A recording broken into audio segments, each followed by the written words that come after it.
Irmãos, boa tarde, sejam bem-vindos a mais uma Escola Bíblica Dominical. Lembrando que nós estamos utilizando os conselhos importantes para novos cristãos, nosso irmão Fernando Angelim, e nós estamos no capítulo 6, na página 91. A página 91 no livro, ela não tem, então você vai ter que ir na 92 e voltar uma página.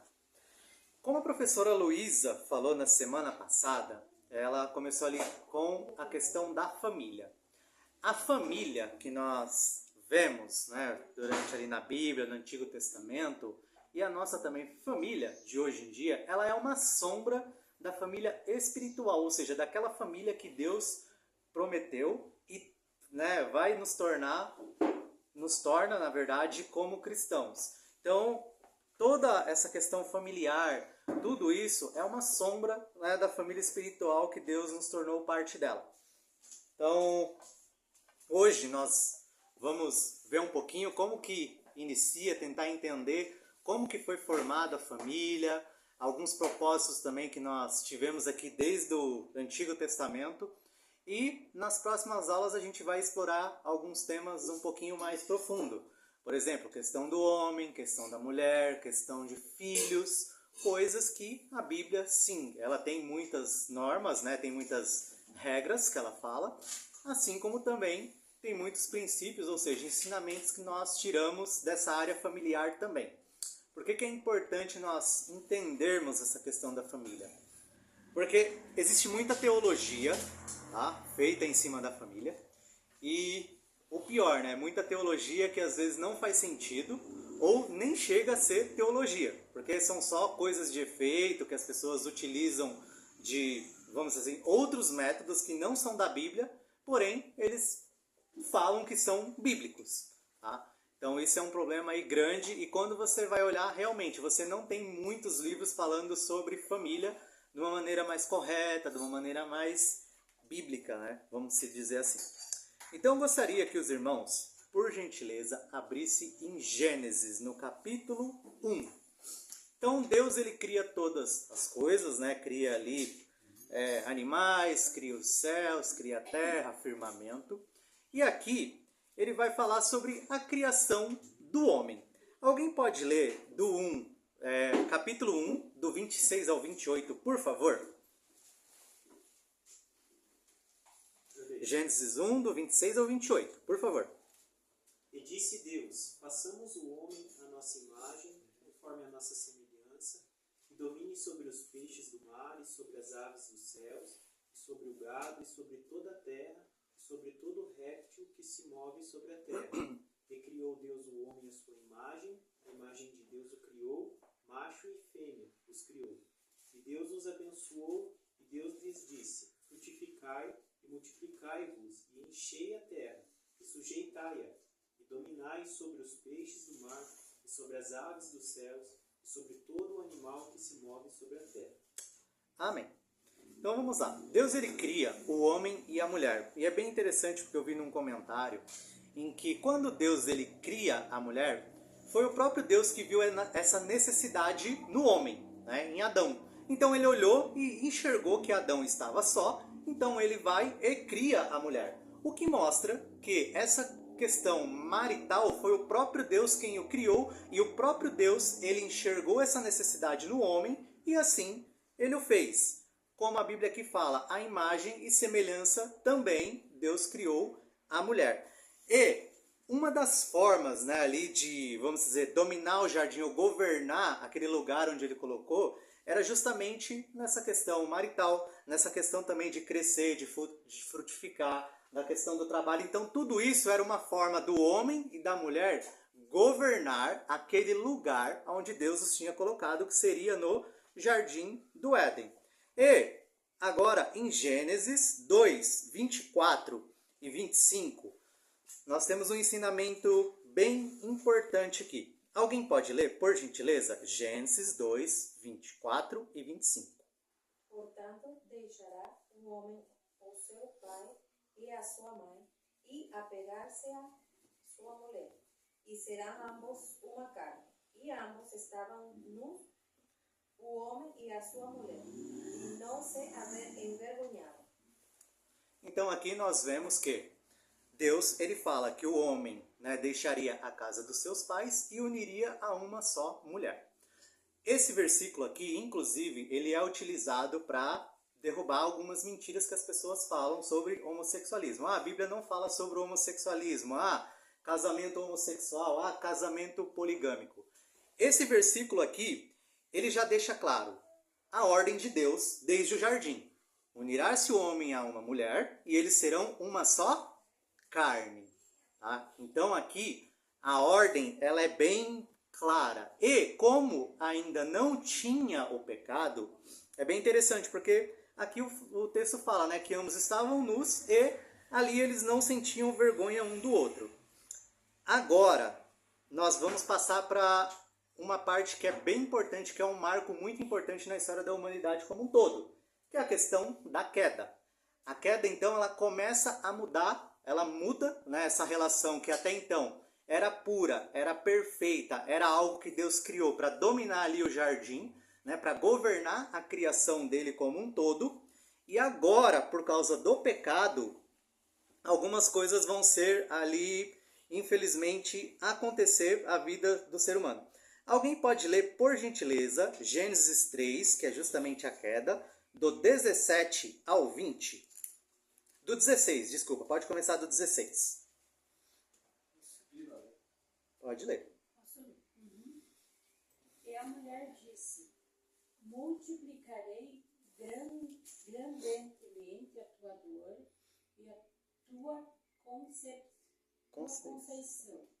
Com dor darás à luz filhos, e o teu desejo será para o teu marido, ele te dominará. E Adão disse: portanto, deste ouvidos à voz de tua mulher, e comestes da árvore de que te ordenei, dizendo: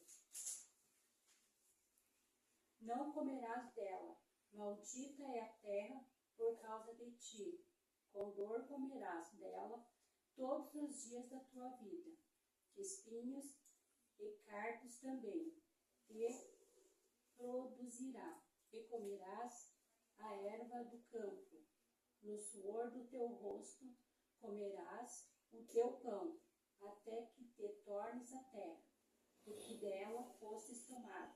Portanto, és pó, e em pó te tornarás.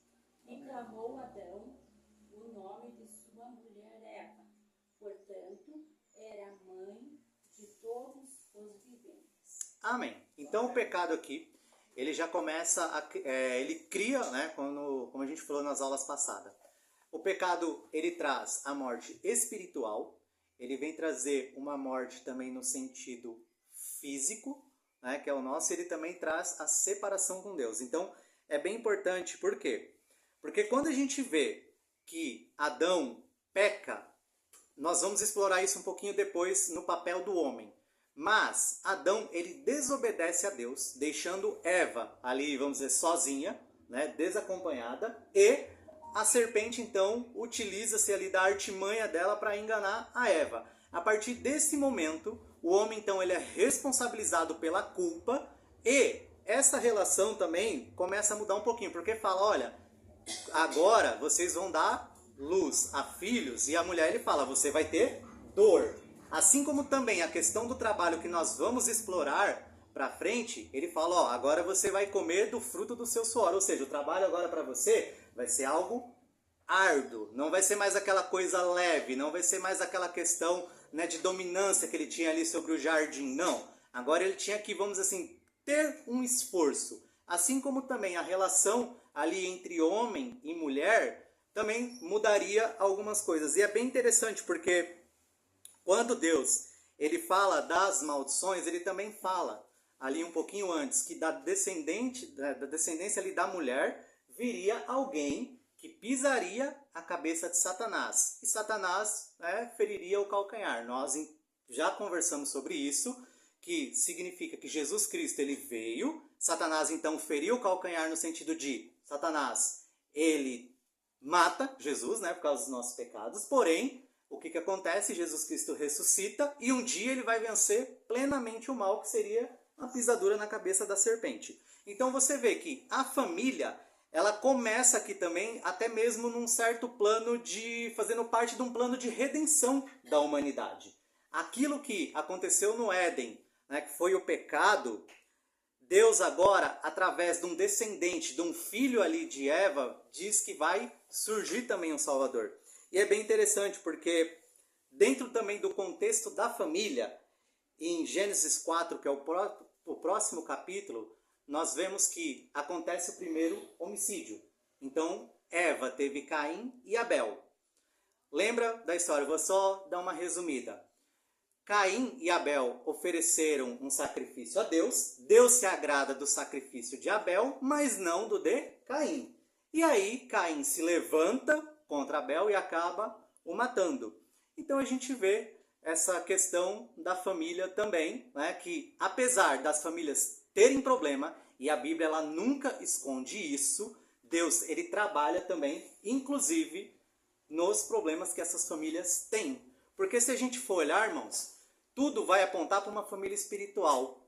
E quando a gente fala tudo vai apontar para uma família espiritual, as famílias que nós vamos ver aqui no desenvolver dessa aula, elas vão contribuir, mesmo com as suas falhas, mesmo com os seus problemas, mesmo com os seus pecados, para o plano de salvação que aponta para Cristo. Por que eu estou dizendo isso? Porque hoje, infelizmente, as pessoas às vezes dão uma importância muito maior do que elas deveriam para a família. Sendo que nós temos que entender que a família ela é muito importante. Só que o plano de salvação, o plano de Deus, ele usa inclusive a nossa família e inclusive os problemas da nossa família. A professora ela bem disse a semana passada que parece que tem algumas pessoas que querem desenhar a família como um comercial de margarina, né? Ah, é tudo bem, é tudo maravilhoso. Não, meus filhos são totalmente obedientes, eu não tenho problema com os meus pais, entre aspas, né? Eu nunca vou sofrer nada com a minha família, e nós sabemos que não é isso, né? Às vezes a gente tem filhos rebeldes, às vezes nós temos pais que acabam virando as costas para nós por causa do evangelho, tem pessoas que acabam perdendo cônjuge ou perdendo algum familiar por ser cristão. Então isso acontece, e você fala, mas como que tipo, a família, as pessoas falam que é algo tão bom, e entre aspas, a minha é tão problemática? Fica uma pergunta, né? Será que eu estou fazendo alguma coisa errada? Porque se família é uma coisa tão boa e tão perfeita, por que, enfim, eu tenho esses problemas? E não, irmãos, as famílias, elas têm problema. Mas apesar das famílias terem problemas, Deus, ele governa sobre tudo. E ele usa, inclusive, a nossa família e os problemas dela para que o plano dele se cumpra. Então, quando a gente coloca a nossa família no lugar certo, em Deus, que é amar Deus acima de todas as coisas, a gente entende que Deus ele está no controle de tudo. Inclusive desses problemas da nossa família que às vezes, né, irmãos? Olha, eu vou te falar, viu? A gente tem vontade às vezes de perder a paciência, né? Olha e fala assim, nossa, só Jesus para aguentar esse familiar meu. A gente às vezes é afrontado, passa preocupação, enfim, várias coisas. Mas a gente tem que entender que apesar de tudo isso, Deus ele está no controle. E a nossa família, ela só sofre porque nós temos essa mancha do pecado que vem lá desde Gênesis 3, né, que através da revelação nós recebemos. Então, eu vou ler agora aqui Gênesis 3, do 18 ao 20. Nós vimos ali que Deus ele fala, né, para o homem unir-se a uma só mulher e assim os dois tornariam-se uma só carne, correto? A ordem é bem clara. Concorda? Gênesis 3:18. E Enoque nasceu Irade. Irade gerou... 4. 4, desculpa. Isso, 4. Isso mesmo, 4. E a Enoque nasceu Irade. E a Irade gerou a Meujael. E a Meujael gerou Matusael. E a Matusael gerou Lameque. Olha só esse nome Lameque. Lameque tomou para si 2 mulheres. O nome de uma era Ada e o nome da outra era Zilá. Ada deu à luz a Jabal, e este foi o pai dos que habitam em tendas e tengados. Eu vou continuar aqui. E o que tem o seu irmão era Jubal. Este foi o pai de todos os que tocam harpa e órgão. E Zilá deu também à luz a Tubal-Caim, mestre de toda a obra de cobre e ferro. A irmã de Tubal-Caim foi Noemi. Então a gente vê aqui o primeiro bígamo da história. Então Deus dá uma ordem ali bem clara, falando assim, olha, unir-se a uma só mulher e a um só homem. E o que nós fazemos por causa do pecado? Desobedecemos. Então aqui a gente tem um homem chamado Lameque que acaba desobedecendo, sendo o primeiro ali polígamo que nós temos informação dele aqui na Bíblia. Bem interessante porque a humanidade ela vai crescendo e em Gênesis 8 a gente vê que a maldade ela atingiu um nível tão grande que Deus ele manda um dilúvio, ou seja, uma grande enchente que inundou o mundo inteiro e acabou matando toda a humanidade e animais também juntos aí, principalmente os terrestres. E é bem interessante porque Deus ele escolhe então para repovoar a terra de novo, famílias. Nós temos Noé e a sua esposa, nós temos 3 filhos de Noé, Sem, Cã e Jafé, e esses filhos entraram também com as suas esposas. Lembrando que também Deus escolhe macho e fêmea de animais para entrarem na arca e repovoarem a terra. Então a gente está vendo que a família ela exerce de novo aqui, pós o dilúvio, vamos dizer assim, essa função de repovoar, de encher a terra que Deus criou. Então nós temos tanto a família dos homens, como nós, que fomos feitos à imagem e semelhança de Deus, assim como também macho e fêmea de animais. Então isso reforça ali a ideia de que a família, o núcleo familiar mais básico que nós temos é essa questão de homem e mulher ali unidos a um matrimônio. Às vezes a pessoa não vai conseguir ter filhos por N motivos que nós vamos também falar sobre essas questões de filho, mas a gente já começa a entender que um núcleo familiar ali na sua pequena, vamos dizer, célula e na sua forma mais simples, você tem um homem e uma mulher saindo da casa dos seus pais e tornando-se uma só carne. Amém?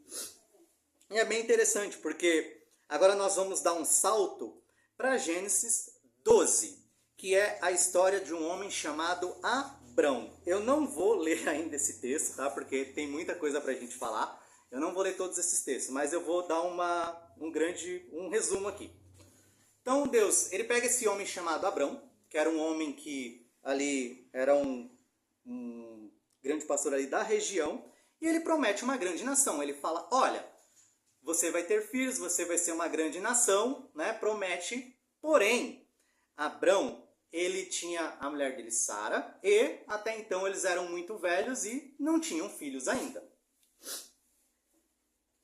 Em Gênesis 16, a gente vê que Sara, tentando dar aquela que a gente chama de ajudinha a Deus, pega uma serva dela chamada Agar e dá a Abraão.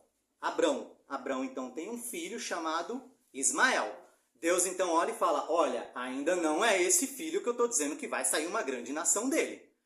E aí, em Gênesis 21, nasce então o filho da promessa que é Isaac. Tá? Mesmo depois de muito velho, Abraão e Sara vão ter esse filho.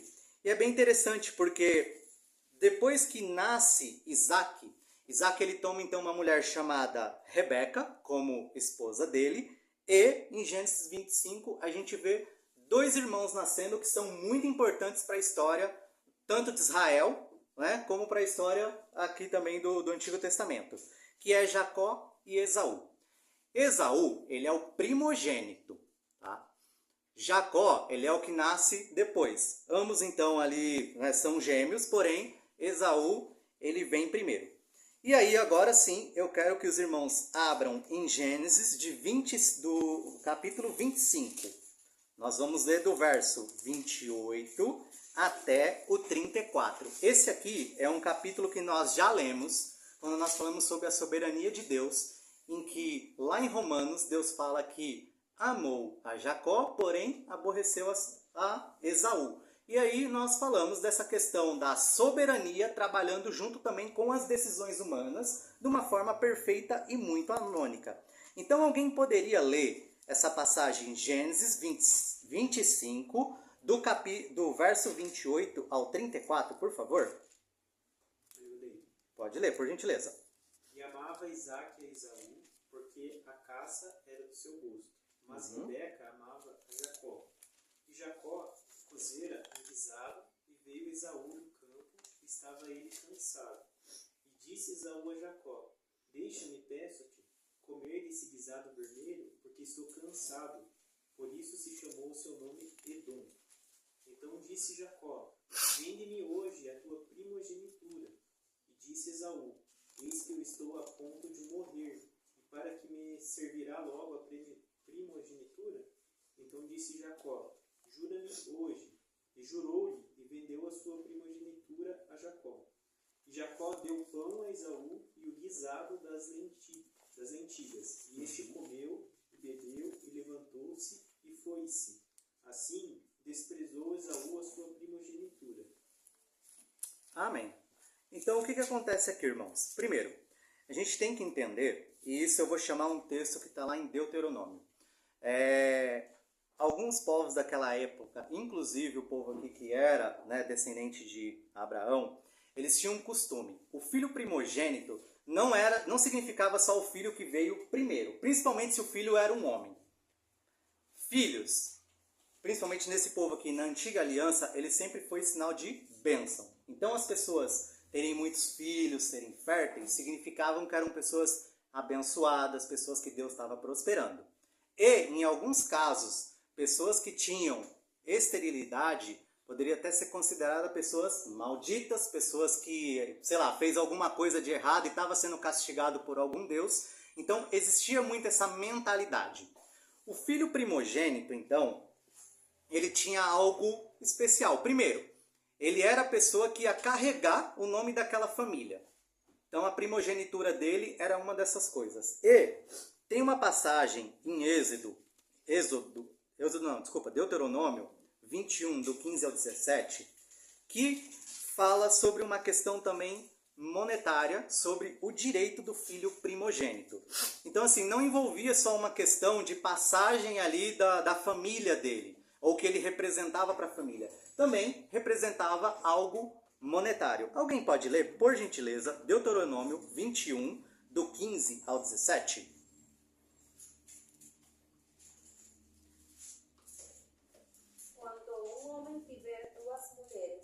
Uma a quem ama e outra a quem despreza.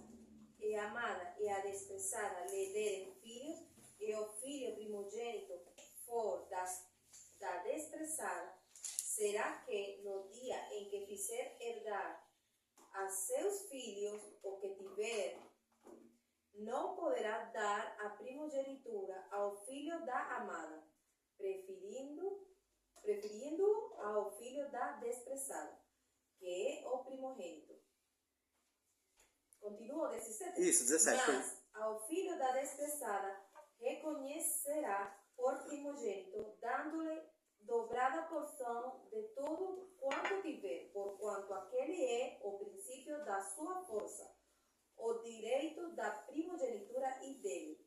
Então veja, a primogenitura era algo tão importante que você tinha até leis referentes a isso. Então o que essa lei está dizendo aqui? Um homem, por exemplo, casou com duas mulheres, uma que ele ama e a outra que ele não ama. E aí ele tem um primogênito com a que ele não ama. E aí depois ele tem um filho com a que ele ama. Então está falando assim, olha, não dê a sua primogenitura, só porque você ama aquela esposa e a outra não. Não, dá para quem, entre aspas, é o primogênito mesmo, ou seja, daquela mulher que não é a que você ama. Então a gente vê que até para um problema, a lei vai ter que tratar também, né? A lei precisa tratar. Se fossem obedientes e casassem com uma só mulher, não teria esse problema. Só a que ama, né? Não teria esse problema. Então é bem interessante, porque a lei está falando justamente sobre isso, que também envolvia uma questão monetária, você ser o filho primogênito.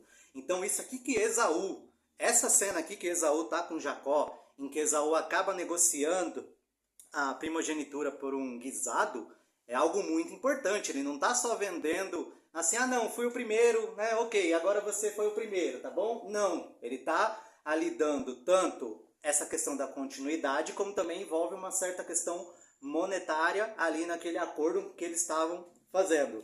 E Jacó, então, entre os capítulos 29 e 30 de Gênesis, ele casa com duas mulheres também. Então, assim, né? Ele acaba casando com Raquel e Lia. Então, relembrando aqui um pedacinho da história. Ele apaixona-se por Raquel, o sogro dele acaba enganando ele. No dia do casamento, ele dá Lia, né, como esposa. Então, ele precisa trabalhar ali por mais 7 anos para conseguir Raquel. Isso assim, o acordo, tá? Mais ou menos uma semana ele casa-se com Raquel também. Porém, ele tem ali um acordo de trabalhar mais 7 anos. E ele acaba, né, casando também ali com duas mulheres, que é Raquel e Lia. E Gênesis 35, Deus muda então o nome desse homem que era Jacó para Israel. E é bem interessante, porque aqui a gente já começa a ver essa questão de que a família foi algo que Deus utilizou também para estabelecer um reino físico, um povo que ele escolheu e falou, ó, esse povo aqui é meu, eu vou mostrar-se aos outros povos da terra através desse povo. Então, Jacó é mudado o nome dele para Israel, e é bem interessante porque ele tem duas mulheres fora as concubinas, né? Ou seja, ele tem mais mulheres ainda e filhos, homens ali, porque ele também tem filhos mulheres, ele tem 12 filhos. Então, filhos dele, Ruben, Simeão, Levi, Judá, Issacar, Gade, Azer, Dan, Zebulon, Naphtali, José e Benjamim. E ele comete um erro também que, assim, o pai dele cometeu e o avô dele cometeu também, né? A gente vê que escolher um filho como o queridinho, olha, geralmente dá problema. Tá? Então, assim, quando Abraão ele tem Isaac, ele ama Isaac ali, né, profundamente, ele tem que tirar Ismael, porque ali os pastores de Ismael e de Isaac começam um conflito, então ele precisa, né, fazer com que Agar saia ali dele, então ele dá um dinheiro para ela sair. Infelizmente, Isaac comete o mesmo erro, porque ele amava mais a Esaú, escolheu ali Esaú como queridinho dele, e Jacó não. E Jacó também comete o mesmo erro. Ele tem 12 filhos, e um dos filhos dele, que é a mulher que ele ama, que é Raquel, ele também acaba escolhendo como o queridinho dele. Aqui na nossa igreja temos uma série de exposições sobre José, então se você não assistiu, assista, porque é muito boa. Tá? Então, vai falar ali sobre a questão de José. José, então, ele é vendido, tá? Primeiramente com a caravana, ele vai parar no Egito. Nós vemos ali, né, depois de um tempo que ele torna-se governador. E é bem interessante, porque depois que ele é vendido pelos irmãos dele, existe uma fome ali onde Jacó está, naquela terra. E a família de Jacó, então, ele precisa descer.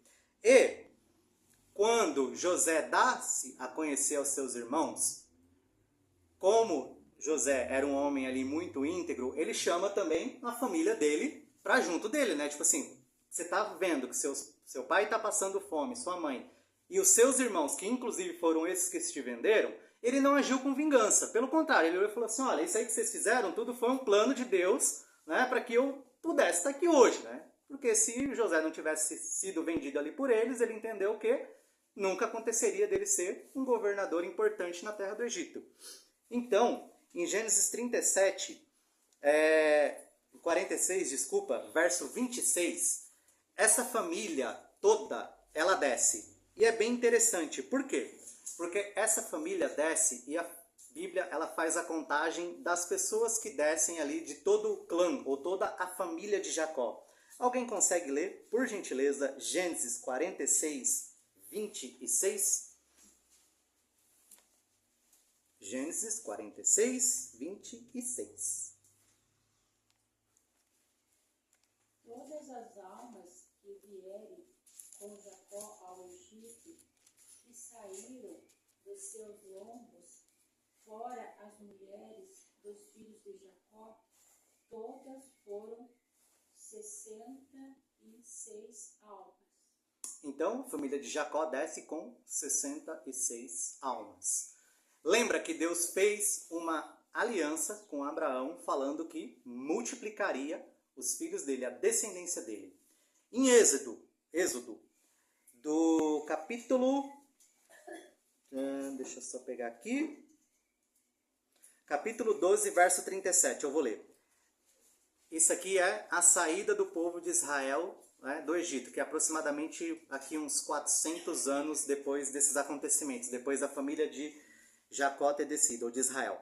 Assim partiram os filhos de Israel de Ramsés para Sucote, cerca de 600 mil a pé, somente homens, sem contar as mulheres, né, e os meninos. Então, é bem interessante, porque aqui nós vemos o quanto Deus prosperou essa família em 400 anos. De 66 foi para mais de 600 mil.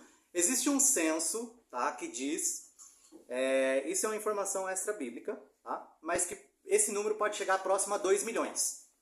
Bom, acho que não sei se você já ouviu isso, mas mais ou menos 2 milhões. Então você vê aí, vamos lá, só o que a Bíblia entrega de informação é 600 mil, sem contar, né, ali algumas pessoas. Então Deus, ele multiplica grandemente esse povo dentro da terra do Egito.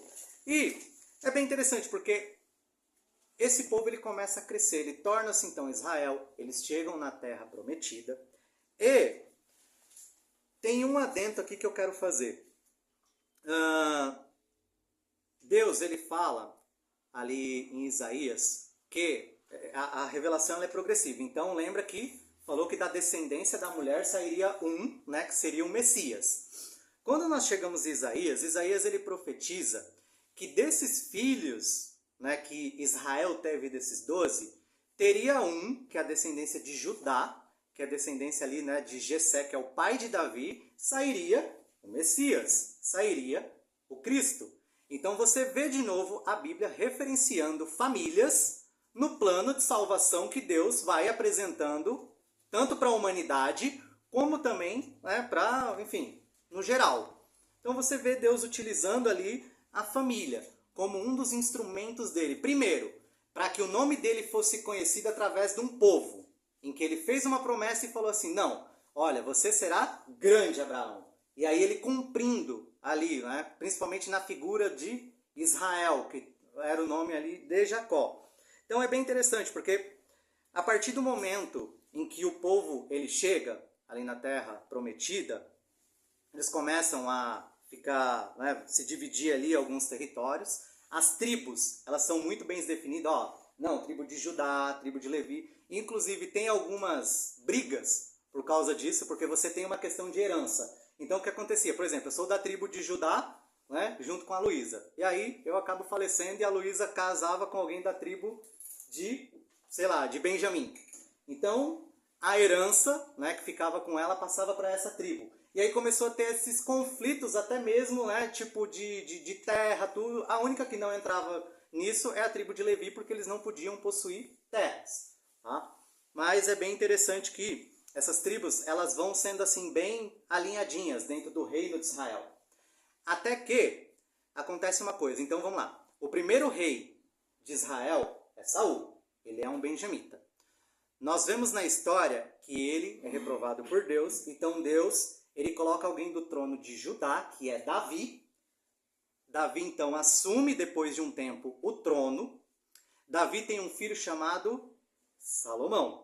Salomão então reina, inclusive ele comete o mesmo erro que Davi e outros reis, que é casar com mais de uma mulher. E ele ainda vai mais além, que ele casa com mulheres que eram idólatras a falsos deuses. Ele acaba também idolatrando, ele acaba caindo nesse pecado. Depois que Salomão morre, ele tem um filho chamado Roboão. E Roboão, ele foi uma pessoa assim que, vamos dizer, colocou um jugo de servidão, de imposto muito pesado em Israel. O povo de Israel, então, eles vão lá para falar assim, olha, tá muito pesado, né? A gente não tá aguentando, né? Ok, Salomão morreu, mas Salomão pegou um pouquinho pesado. E Roboão, então, né, ali numa certa imaturidade, né, e uma certa maldade, além de rejeitar, ainda responde o povo bem áspera, assim, dizendo assim, não, ó, o meu dedo mindinho é mais grosso que o lombo do meu pai, né? Como se diz, né? Ó, o que o meu pai fez é pequeno pro que eu vou fazer, né? O que eu sou capaz de fazer. E aí você tem a divisão dessa grande família, que era Israel, que tornou-se um reino, só em 2 reinos. Aonde Roboão, junto com a tribo de Judá e Benjamim, torna-se um reino, que é o reino de Judá, capital Jerusalém. E o restante das outras 10 tribos vão com um homem chamado Jeroboão, tá?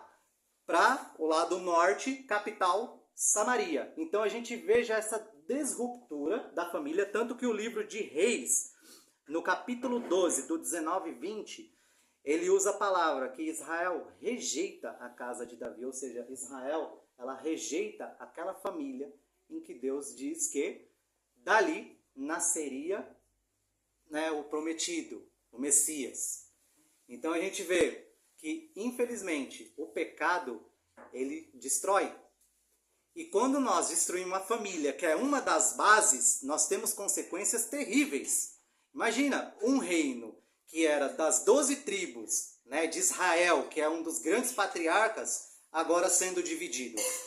E é muito triste esse momento da história, porque tanto Israel quanto Judá vão ter reis péssimos, principalmente Israel. Tá? Judá ainda tem um ou outro rei que consegue consertar alguma coisa, consegue voltar o coração a Deus, o povo se arrepende. Mas, irmão, quando você olha a história de Israel, dá vontade assim de chorar, sabe? O tanto de rei mal e complicado que nós temos. Mas, como eu falei, Deus ele nunca perde o controle da família.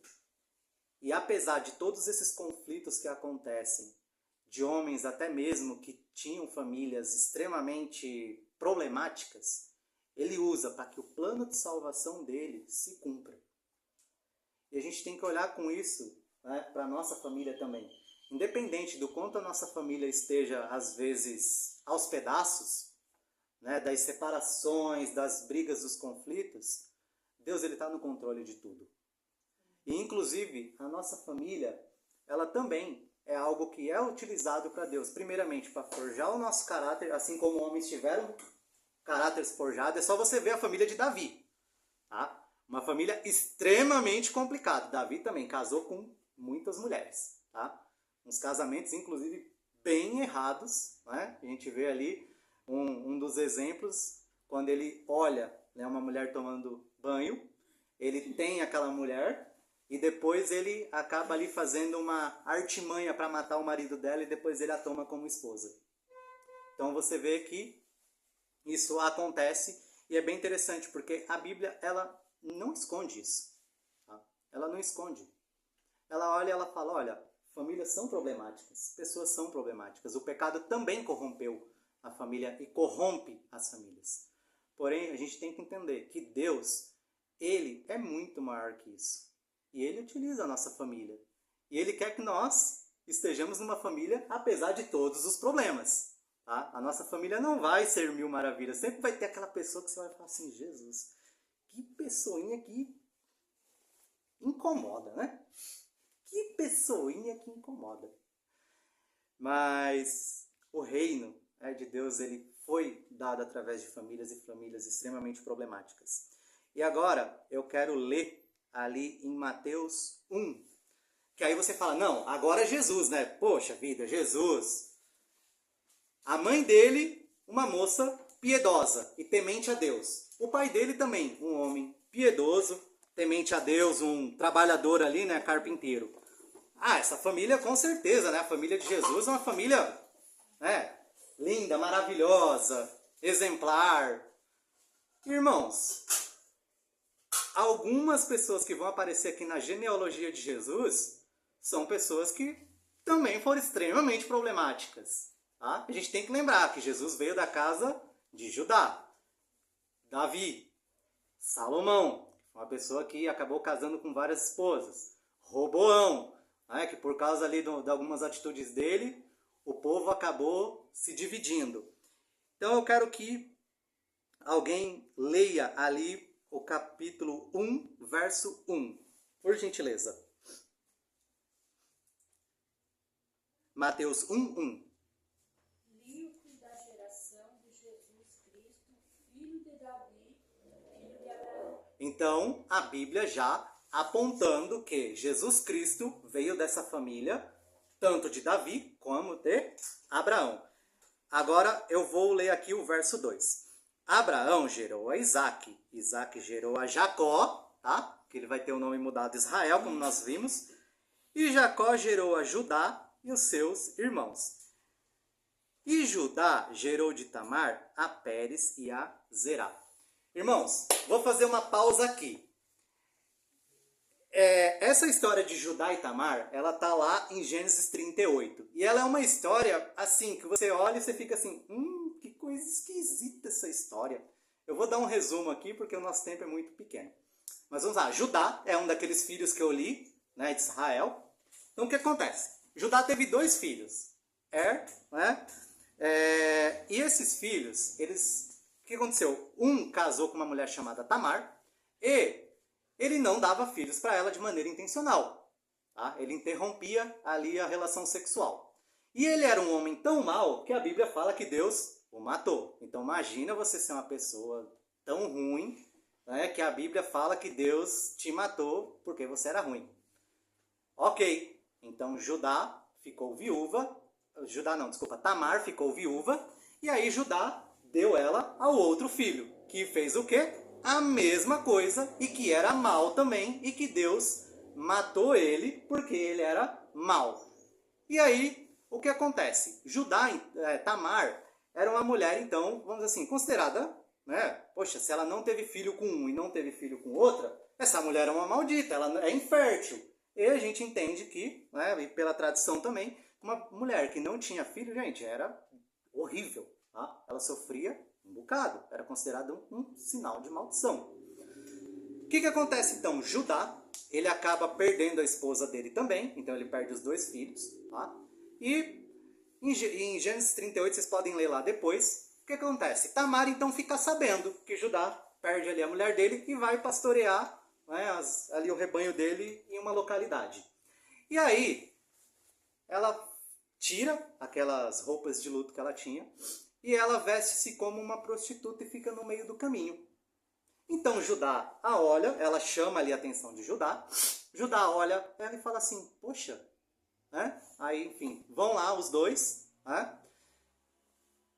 Tem uma relação, e o que acontece? Na hora do pagamento, ela fala assim para Judá, não, ele pede assim, o que você quer? Ah, não, eu quero, né, uma ovelha, tal coisa. Ah, não, me dá então um penhor que você vai me pagar. Aí pega o cajado dele e um bordão, que era como se fosse um símbolo ali de reconhecimento daquela pessoa. Ele pega e entrega. E aí ele manda um servo ir lá fazer o pagamento, né, daquele programa, né, que, enfim, eles fizeram. O servo não acha essa mulher. E aí vão procurar e falam assim, mas cadê aquela prostituta? Mas aí o pessoal fica meio que assim, mas que prostituta? Não tem prostituta aqui. Ok, ele estranha, mas enfim, né, a vida segue. Depois de um tempo, Tamar aparece grávida. E aí, o que Judá faz? A primeira coisa que ele fala é, vamos queimar ela. Então você vê, olha só o que Tamar fez, ela correu risco de vida. Mas assim, era melhor ela correr esse risco de vida do que morrer como uma maldita. Então você vê o peso que tinha realmente de você não ter, né, ali uma descendência. Acontece depois que ela, tá aqui, quem me engravidou foi a pessoa que é dono desse bordão aqui, né, disso aí Judá reconhece, e aí eles têm um filho. E aqui, Judá e Tamar. Que é dessa história, né, que a gente olha e acha super esquisita. E realmente ela tem gêmeos, tá? Vocês podem ler ali no capítulo 38. Então, é bem interessante. Uma outra pessoa aqui que aparece no verso 5 do capítulo 1 ainda de Mateus. E Salmão gerou de Raabe Boaz, Boaz de Ruth a Obed, e Obed gerou Jessé. Então vamos lá. Raabe era uma prostituta de Jericó que salva os espias. Então você vê, da família do Messias vindo também uma prostituta. Uma prostituta que foi regenerada por Deus, que foi ali, né, vamos dizer assim, foi recebida, né, por esse povo da aliança, e que torna-se então uma pessoa que, né, vamos dizer assim, faz parte ali também. E você ainda tem Ruth, que era uma moabita. E o povo moabita é um povo que dá muito problema para Israel. É só a gente ler ali os livros históricos. Gente, Israel e os moabitas ali brigando ferrenhamente. Então você vê também que uma pessoa que vem de um povo inimigo fazendo parte da família e da genealogia de Jesus. E é bem interessante, né, esse ponto. Por quê? Porque, como eu falei, a Bíblia ela fala com muita naturalidade. A família, ela não é perfeita. Até a família de Jesus Cristo, nós vemos pessoas com histórias que você olha e fala assim, né? Você dá aquela torcida. Mas o mais importante aqui que eu vou deixar nessa aula é que independente da história da nossa família, Deus está no controle de tudo. E a nossa família, ela também faz parte do plano de salvação que Deus preparou para a gente. Isso aqui eu quis trazer um pouquinho do Antigo Testamento, tá? Até aqui. Agora a gente vai falar um pouquinho do Novo Testamento na outra aula, porque essa aula aqui já não dá mais, tá? Mas quis trazer um pouquinho aqui das famílias, tá bom, irmãos? Então, assim, famílias, irmãos, são problemáticas, tá? Às vezes dentro da igreja o pessoal quer vender uma família perfeita, que todo mundo serve a Deus, que você não tem problema nenhum, que todo mundo acorda dando bom dia para todo mundo, e que você não tem problemas com ninguém. E não é assim, tá, irmãos? Deus ele tem que dar graça. E uma das coisas assim que a gente aprende também é que Deus ele trabalha nos nossos corações através das nossas famílias também. É através daquele filho que às vezes dá problema, é daquele familiar que fica, né, perturbando. Alguns passam, né, por abandono de cônjuge, de familiar. Tem irmãos nossos que chegam até mesmo a ser deserdados, tá? A partir do momento em que ele chega e fala assim, agora eu estou seguindo a Jesus, não, agora eu me tornei um cristão, em países assim mais, onde a perseguição é mais, né, assídua, né, ou seja, mais forte, tem pais que chegam e falam assim, a partir de agora você não é mais meu filho, você não tem mais, né, nada comigo, não tem mais herança. E a gente vai ver que isso faz parte muito do que o Novo Testamento também nos revela. Porque como a professora falou, tudo isso que aconteceu desde o Antigo Testamento e Deus veio trabalhando na família, apontou para uma família espiritual. Que agora nós chegamos, né, nela aqui, que é Jesus Cristo. Mas como eu falei, vamos deixar para a próxima aula para a gente explorar com mais calma e tranquilidade. Amém? Amém. Então que eu ia falar que as 3 mulheres estrangeiras. Sim, sim. Só isso, amém. Y otra cosa que se puede notar es que casualmente que las primogénitas son atacados con pecados bastante fuertes y dan incumplimiento incompleto de aquella ley de la primogenitura y pasa a ser algún otro familiar a cumplir aquella promesa. Y es parte de aquel de que la simiente de Satanás iba a herir en el calcañar, pero el filho, la descendencia de la mujer, la simiente de la mujer, iba para la cabeza, no importaba lo que hiciera la serpiente. Siempre iba a herir en el calcañar, el propósito se iba a cumplir. Eso es muy bonito también, la aula.